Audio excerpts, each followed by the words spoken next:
Hey, this is Pillow Talk Mamas with Anamari and Troy. I'm Anamari. I'm Troy. If you're new, welcome. Thank you so much for tuning in. If you are already family, welcome back. Now let's get started with our segments of the week and get into this chat. Our first segment is going to be Stress of the Week. And you can start if you want. Well, I can go first. Stress of the week for me is my youngest one, the pet. Even though we have 2 dogs, and I'm like, what more could you want? And her claim to it is that she wants a pet of her own. And I'm like, you can take one of the dogs and make it your own. Like, it's not that big of a deal. You just say the word. Right. One for you. Yeah, you're all good. Set. She's like, no, I want my own that I can just hold and cuddle. I'm like, a dog. A dog is what you want. Right. But that wasn't enough for her. So then she looked into a ferret. And I'm like, I don't know how I feel about a cat noodle, but okay. And we looked into it. She did all her research. She came to me with a whole paper and was like, this is what it needs to eat. This is what the habitat it needs, blah, blah, blah, blah. And I'm like, how much is a ferret? She's like, I don't know. We need to look into that. And I'm like, that's the first step before everything else. Tell me how much it costs. And we looked, it's like $400. I was like, really? Mm-hmm. They're expensive. I did not know that. You can get lucky and get one probably for a lot less at a shelter, but you're not going to get yourself like a baby. You're going to get something that's older, probably already temperamental. So you got to be prepared for that. And then I never thought about how much a ferret costs. That's ridiculous. Yeah. And they eat meat. Really? So you have to feed them raw meat and stuff, and like freeze-dried meat and all that. And I'm like, I don't know how. I'm already like paranoid in the kitchen cooking. You know, you cross-contamination. You wash your hands constantly. So feeding a ferret, you're adding that additional stress for like, was it salmonella poisoning? Yeah. So it's like, oh gosh, I don't know if I want my child handling that. And then they're like, they sleep for like 16 hours a day, which is awesome. But they also, when they're up, they're like cats. They're running everywhere. They can crawl into small spaces. They wreak havoc. Like I've seen videos of them in the ceiling. Like they're rambunctious little creatures when they're awake. And I'm just like, I don't think we can do this. And they need so much space. So anyway, I was like, we're going to find something else. So we settled on a guinea pig. And then the guinea pig that she wants, she had already named it. We saw it at Petco. She named it like, that's Cookie. We're going to get him, this and that. And then Cookie had fleas. And they're like, you can't have Cookie for like a month or two. And I'm like, you just told my 9-year-old that she can't have the pet of her dreams. So she's crying in the store. And I'm like, what do I do? And I'm like, let's go to the animal shelter. Let's see what we can find. I'm like, I don't know how easy the process is. I'm like, can I get the pet same day? They're like, you should be able to. Like, oh, that's not a good sign. Yeah. But anyway, we did end up getting a guinea pig for her. But I was back and forth in town. So that was like 30-minute commute back and forth. Okay. Twice in a day. And it was the hottest day of the summer. It's been hot. So that was my stress of the week. Because I had to get home and then put the cage together real fast too. Because there's nothing set up for it. Yeah. All while not eating anything. Oh, it was a mess. But was it worth it? Absolutely. It's the cutest little thing ever. He's cute. Wouldn't do it again. But and he's so calm and quiet. He is. Cute. Very cute. Okay. The only thing I knew about ferrets was they are very sneaky. They will sneak into like your laundry basket. You'll be like, where are my socks? I haven't seen my underwear. Where's that shirt? Like they'll take stuff they're and hide it. Sure. That's the only thing I think I knew about ferrets. Cat noodle is hilarious. That's what they are. So my stress of the week. My husband's work schedule has been was a little crazy this week. So my oldest decided now's a wonderful time to give mom a hard time, harder than usual. Of course. So he decided to sneak out of his room when he was supposed to be sleeping. And I got to wake up and be Detective Anamari, looking at all the different things that he was touching and getting into. That looks out of place. That don't look right. Right. I'm like, did you touch this? He's like, I'm like, you might as well answer honestly because I know. I'm asking for a reason. Right. But he hasn't learned that yet. Right. And I get so mad at myself when I mention that to him because I'm like, I'm going to teach him how to be better at what he's doing by telling him all of the things that I found. I should just be like, I know. Yeah. How? Because I'm your mom. I just know. But I have time to get out of the habit of saying that so that hopefully I don't make it worse. But everything did end up fine overall. It was just extremely frustrating when your whole family is asleep or you think they are. You think. Yeah.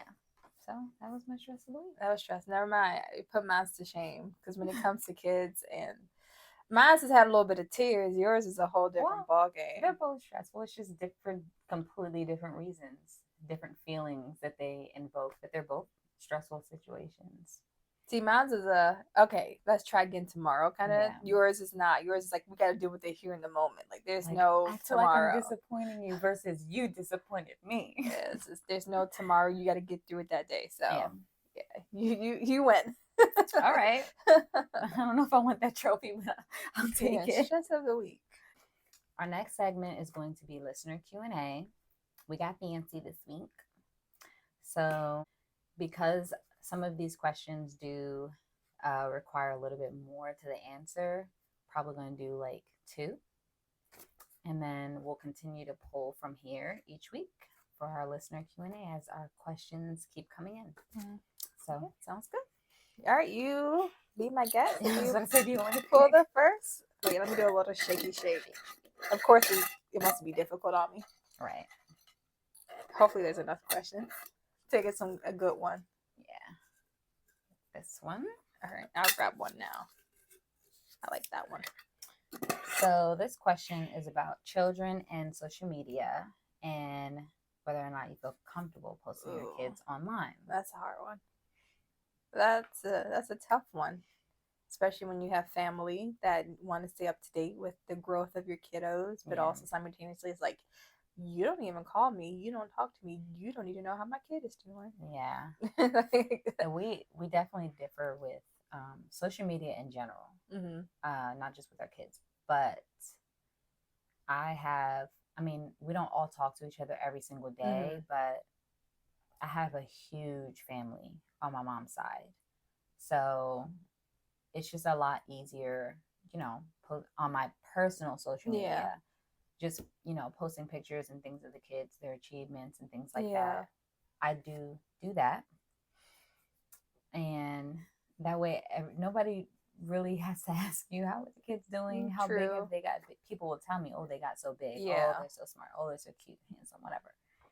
But I don't have to overextend myself by way of like, it's hard enough to make the phone calls that you want to make on a weekly basis to your closer family members than to have to add on to that for other family members. Yeah. It makes it a lot easier. So I didn't think of it that way. Yeah. I'm just all about privacy and just like mind your business. But I also don't have as much family, so my phone calls are very minimal, and I can do it that way versus social media. So that's true. Yeah. Ooh, this one's a good one. How to stop siblings from fighting or arguing? And we both have different stages, so it's kind of like, how do you handle it? How often do they bicker? My answer is, I'll let y'all know when I figure it out. They haven't done it yet? No, they just started. Oh, but you haven't. Okay. Right. So it's new.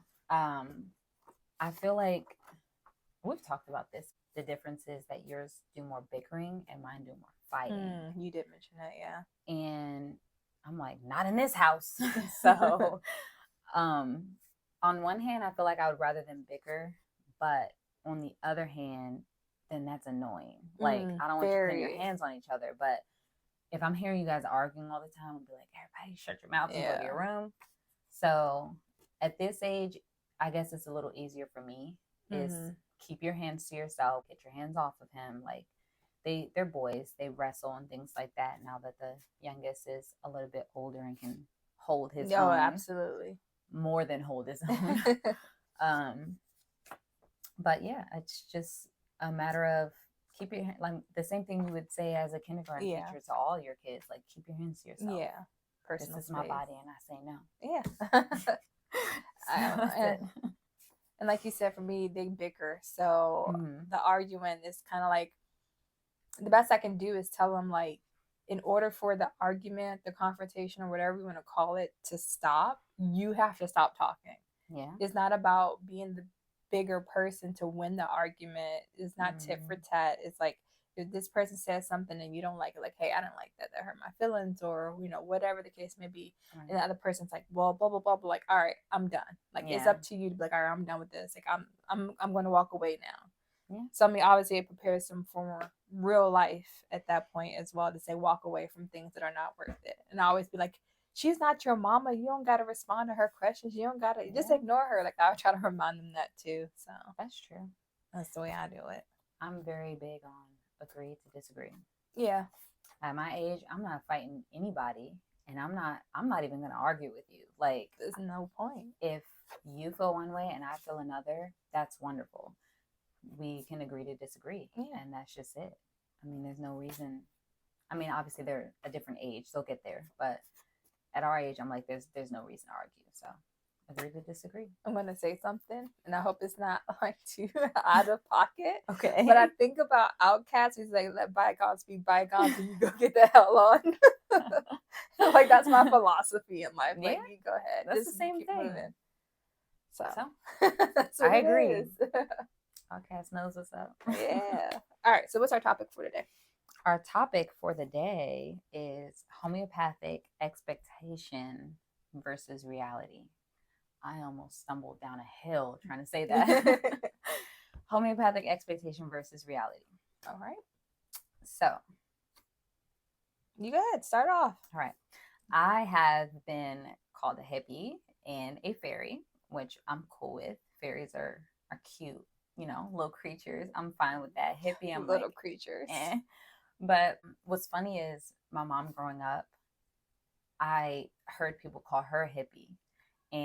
But she was a totally different type of hippie. She was like locks in her hair and tie-dye clothes, and like she would wear, I forget what they're actually called, those shells that people put in their hair now. She would wear those like in her jewelry and things like that. Like a lot of, you know, natural, fancy looking stuff. Yeah. That's not the average. So she was kind of pinned a hippie. And I'm like, you know, I'm nothing like that. I'll never be a hippie. But I ended up turning into my own kind of hippie because I love boho. It's cute. It's comfortable. You can cover up. You can, you know, get a little cute. She would burn incense, which a lot of people are bothered by, like the dust and things like that. And I was like, oh, I don't really care for incense. I'm not pressed over that. I got into essential oils. Right? I'm like, I kind of turned into a hippie. Like, you know, it's a little bit more modern day. Yeah. Well, modern day hippie. So yeah, I don't mind being called a hippie. I think Fairy, your youngest is the one. No, or was it you? No, it was definitely my youngest, because she's all about the vibes. So yeah, she picked up on it. You drink mushroom tea? What is that? I was like, I guess I'm a fairy. You know, that's fine. I'll take it. Living off the earth. Yes, doing your thing. I will say, if I could like totally indulge, I would, just because I really love health. That sounds so weird. No, like, if I had a choice between a smoothie that's like, oh, this is so sweet, or like a slushie from 7-Eleven, I'm going to drink a slushie from 7-Eleven. But if someone makes me a smoothie and it's like, it's not that sweet, but I know that it's healthy, it tastes better to me. Right. Because I know that it's good for me. Yeah. So that makes sense. Yeah, that's me. I agree with that. Things that I have tried and failed at by way of homeopathic lifestyle is ashwagandha, magnesium, turmeric, in gummy form. I do have powdered turmeric now that I have not gotten into yet. But I tried that for anxiety for myself and for hyperactivity in my youngest. I mean, my oldest, sorry. So I will say for that, for me personally, I feel like it was a fail because the ashwagandha, my husband and I both used that. I think they were Goli brand. They were delicious. So didn't mind taking them. he said he felt more relaxed when he took it, but I did not. And maybe that's because I'm, again, in a state of overstimulation on and off. So the ashwagandha was like, girl, you need some more, something. But maybe if I would have stuck with it, I would have noticed a difference, and I didn't. As far as the hyperactivity, I don't feel like I noticed a difference. A friend of mine, with one of her kids, tried the homeopathic route for hyperactivity, and she said it was a complete fail. I had gone to her for some advice, and she was like, yeah, I tried all those things that you said you tried, and it failed for me too. It did nothing. Whereas she had a friend who tried it for her kid and her daughter's, I think, hyperactivity, and it worked. So she didn't need, I don't know if her child was diagnosed with anything, but for sake of example, if her child was diagnosed with something and she was like, well, I can go the natural route, then that's great. Right. If she can't go the natural route, then you have to do medication. Well, you don't have to. You can be recommended medication, which if I was put in that position, would not want to do. Yeah. I don't judge anybody at all for doing it. If your child needs it, they need it. And if they benefit from it, then that's good. But I always prefer the natural route, right, if I can go that route. So now when you have situations where people are trying the same method for the same issue, like the hyperactivity, it makes me question, is there, how like if you take, people say take biotin, is that pronounced right, for nail growth and hair health and all that stuff, but if you don't have a deficiency, then it can't work. So do you think there is a correlation to that? I don't know. It's like, what is it that's in the turmeric or the ashwagandha, that will I'm not entirely sure. With the turmeric, I know it's anti-inflammatory. I'm not entirely sure all of the other things that it does, but I'm like, I don't understand how anti-inflammatory can help with hyperactivity. And sometimes if the hyperactivity is coming from something that's going on inside the brain, if you have that anti-inflammatory property introduced, then that can help reduce some of that. Right. Okay. I was like, that's pretty interesting. And then magnesium is, I found out there's different kinds, and I didn't do all my research, but it's a muscle relaxant. The one that we had, it can work as a muscle relaxant. You do want to not take too much magnesium, though. It can jack you up. Oh gosh. Not to scare anybody, but do your research. That's why they say ask your doctor before you take them. I'm not asking anybody. And that's the scary part about it too, is that when it comes to like homeopathic remedies, a lot of doctors are like, I can't support it because it's not an FDA approved a lot of the time. Or there's more. It's kind of like, okay, so from what I've figured with homeopath and then like your traditional medicine route, I guess you could say, is that a lot of people stay away from it because of all the side effects it could have. So it's like, the cons outweigh the pros to the medicine. But I feel like on the other side, the homeopath can also have that issue. Because like if you consume, consume too much of something or don't use it the correct way, then you're going to end up with some severe side effects. Like even last week, you had mentioned, if you get put on medication for stress, depression, and anxiety, make sure you research the side effects. Absolutely. Because they can be pretty bad. Yeah. But I mean, if you drink too much water, you can damage your system. Water intoxication. That's not to say put anything in your body, because even water can hurt you. Yeah. That's more so to say just do your research and do what you feel comfortable and listen to your body. Yeah. You can always start something and not feel like there's anything wrong, and then notice like, okay, something's going different with my body since I started this, and then you figure out what's going on, take it out of your diet. That's true. Yeah, you got to definitely pay attention to that. Yeah, that's why I'm scared to get into it or dabble into it myself, because I'm like, it's like, if you take this herb is gonna help this, and it's like fights cancer cells, blah blah blah.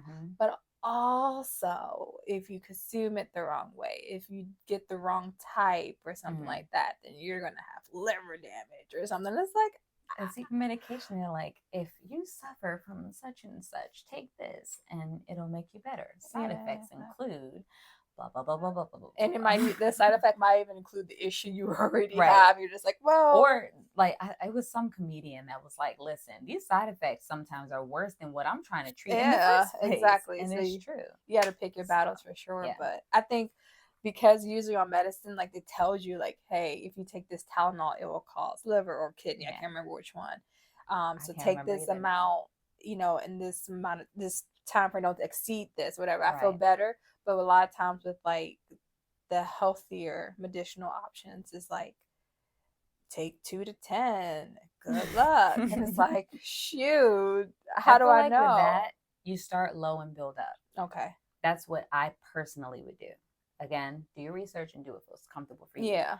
But I would start low and build up. I will say, and again, going back to last week, know your body. Mm-hmm. Because with the magnesium, we had, you know, the milder gummy form, which my husband and I and my oldest could take. He was within the age range. We also had pill form of magnesium, which I had tried. And at first I didn't notice any issue. And after I noticed the issue, I was like, let me read the direct. My husband had read the directions, and I read the directions. Of course, it's exactly what he says. But I'm a very small frame person.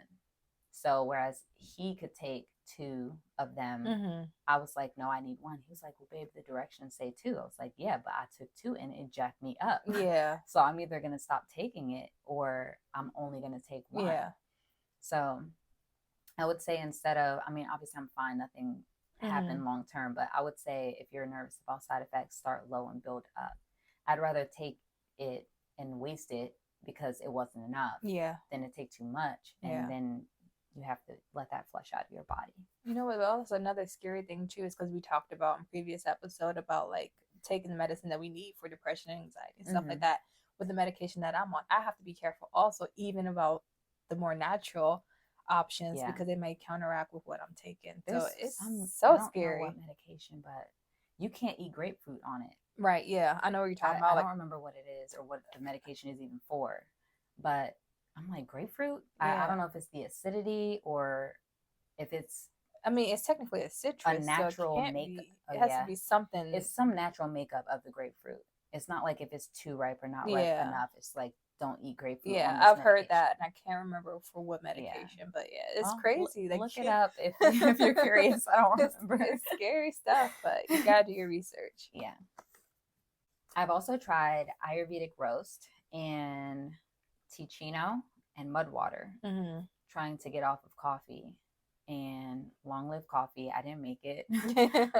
I do intend to try again. Ticino is just tea cappuccino. Cute little name they came up with. Okay. I was like, what is it? Okay. So the Ayurvedic roast has ashwagandha, shatavari, brahmi, and I want to say something else. I think chicory. Okay. Nothing that you drink as a replacement for coffee is going to taste like coffee. Coffee is coffee. Coffee's coffee. Dirty bean juice. Yes. It is what it is. It is. But it's acidic. Everybody knows it's not bad for you. Yeah. It's so good. And honestly, I drank it for energy. I've always, like I said before in previous episodes, I've always worked with kids. So I'm like, let me get my kick of energy in the morning. When I was a teacher, we would all be in there like making our coffee or have our mug that we brought in with us. All of us drank coffee, a large cup every day. So, and then even halfway through the day, if we felt like we were crashing, we would have more. You can't catch me more than 6 ounces of coffee. No, I can't do that now. And that's like every couple weeks or a couple days in a week. Like, I'm not a coffee drinker. The reality of coffee is it is a drug. If you drink it too much and you don't have it enough or on time, your body, absolutely. Oh my goodness. As I wish I discovered it as a mom and not a teacher. Picture yourself in a gym, wonderful acoustics, right? Full of kids. And then your caffeine withdrawal kicks in and you get the type of headache that feels like somebody punched you in the back of your head. So every screech, squeal, scream, big wheel rolling around the gym, basketballs bouncing all over the place. I was like, I want to cry right now. The pain was horrible. Like I literally feel like somebody punched me in my head and I was waiting to recover. And I was talking to my coworker. She's like, did you have your coffee this morning? I was like, no, why? Like, that's such a random question. Why would she ask me that? She was like, you're going through caffeine withdrawal. I was like, shut your mouth. And it goes back to the fact that caffeine is a natural thing. There's nothing artificial about the caffeine. I can't say that all these other things we mentioned are drugs. I've never experienced any kind of withdrawal symptom. Of course, if you take too much of anything, it's not good for you. But if you drink coffee every day, even if it's not a lot, like that 6 ounces, if you drink that every single day for a year and then didn't drink it for a day, you might be okay that first day. You try to go a second day, your body will attack you. Well, good to know. Stay away from Starbucks. It makes you extremely irritable. Like you just want to scream. That makes sense when you're like, don't talk to me before my coffee. And I'm like, what does that even mean? Like you're normal before but if you are a person who are a long time drinker and then you have that withdrawal, you're addicted. You literally need the caffeine. You need it. I never thought about that because I just think that saying is funny. I don't live by don't talk to me before I've had my coffee, but it can be true. Yeah. What a revelation. Coffee is serious, so I'm glad you found some alternatives. I mean, they don't taste good or the same. No, they are good. They're actually really, really good. It's just a matter of, first of all, I don't even know why I'm stuck on originally I was stuck on the fact that it doesn't give you energy. Your body will more easily produce energy naturally as you're taking it because it's natural, and those natural herbs are meant to give your body energy and be healing. So you have to stick with it, which I didn't do. The biggest thing I'm just remembering is it takes so much longer. With a Keurig, you pop your cup in, make sure the water reservoir is full, press your button, and you're done. Cream it and sugar it. You don't have to worry about steeping and all that extra stuff. With the Ticino, I do have tea bags. Those are easy. You just prepare it like regular tea. But I also have loose leaf. So you have to do the whole loose leaf process, the cleanup and everything. I've got 2 young kids, so I ain't got time to be doing all that in the morning. I can pre-make a batch of it, and it's good for the roast. At least it's good for like 2 or 3 days in the fridge. Heat it up. You can just sweeten it a little bit. I will add a tiny splash of cream just so I feel like I'm having coffee. It tastes amazing to me personally. I love smelling it brew and I love drinking it. It's just a matter of the time it takes to make it and the fact that I don't get that energy that I'm looking for. But I do tea every morning and it has caffeine in it. It's not as much as a cup of coffee, but it's still. I mean, then again, I don't drink it for the energy burst. So I don't know if it does actually do anything for me. I mean, but that's a lot safer though. Like, I'm not gonna say you can't go through caffeine withdrawal, but I highly doubt that you would over like green and white tea, maybe black tea. So I do black if you're tea, sensitive. To my caffeine. favorite is Earl Grey because it's like fruit milk, so good. And I put my creamer in it, or evaporated milk, sugar, like you would do coffee. I do the same thing. It's delicious. I can never remember either if it's Earl Grey or English breakfast, but I think Earl Grey is the one. This one smells like Fruit Loops. Yeah, I like so that good. Well, it's the bergamot in it, but it's so good. I want to get some bergamot essential oil. Totally unrelated. I have some at home. I want to know what it smells like by itself. So good. Yeah, won't regret it. And then mud water. Oh, I meant to mention, in case anybody cares and wants to try, the Ayurvedic roast, I believe is titled exactly that on Amazon. And then the Ticino actually comes in a variety pack, which is what I bought first. So it gives you like 2 flavors of each one that they offer. And one of them tasted like licorice. I was like, I love licorice. I love licorice. We can't be friends. It's so good. I had licorice gum before and I was like, this is the best old timey black candy I've licorice ever had. Or like red Twizzler. No, black licorice. Oh my god, it's so. I have licorice tea at home. It's so good for you, like licorice root. Don't ever offer me that if I come to your house. It's so even good. Like what is it? Tarragon. Tarragon is like I think it's in the onion family. Tastes like licorice. And if I taste a dish that has tarragon in it, I know that it's in there. I might have dried tarragon. I don't know how to pronounce it, but I think I have, because I try to make chai. I think it was, and you add it in there. So I actually have that. I didn't know that was in there. I can't taste it in chai. I could be wrong. I might be saying the wrong thing, but it looks familiar in my head as you say it. I'm like, I think I have that at home. What's in chai? They have all kinds of things in there, and there was another one that tasted like rose. So rose is a very acquired scent and taste. Yeah, because I don't like the smell. Yeah, I don't hate it, but I don't fully care for it either. Yeah. So I was like, yeah, I'm not buying those. But the ones that I did like, there was one that had like a maple taste to it. That one was really, really good. So yeah, variety pack. Try it out. See if you like it. And then mud water. My aunt actually bought like the whole set. I was like, mud water is expensive for me to be buying the whole set and the milk frother and everything if I don't like it, because I heard a lot of mixed reviews. So I've seen commercials for it, oddly enough, but I never thought that looks like something I would want to give a try. I'm just like, it's honestly not bad, but if you're a texture person, which I am, it does have gritty, a little bit of a gritty or chalkiness to it. Oh no. So what I do is I make sure that I keep it hot. Like if it starts cooling down, I'll heat it back up and re-stir it. Because if you're taking full sips, then you're fine for the most part. If you let it sit for a while and then drink what's on top, you're going to have a whole bunch of sediment sitting at the bottom. And I mean, you can pour hot water in there and mix it up if you want to get all the benefits, but no. Yeah, it has to be for you. I'm not downing mud water by any means. I like the taste personally. It's just if you're into proper textures. Yeah, I'm a texture person. Ain't no way. There's no way. You're not gonna no. Then you wouldn't like mud water. Health upkeep. I try my best to more so. I'm better with my boys, and you should take care of yourself as much as you do your kids. But I make sure my kids take their vitamins. Yeah. Their gummies anyway. They love taking them. Like back in the day, we thought we were fancy with our little Flintstones, chalky pieces of crap. And now these gummies are like fruit snacks. Yeah, that's what they are. I was also told, having a preemie, that you always have to look out for their respiratory and overall health, even as they grow older. Yeah.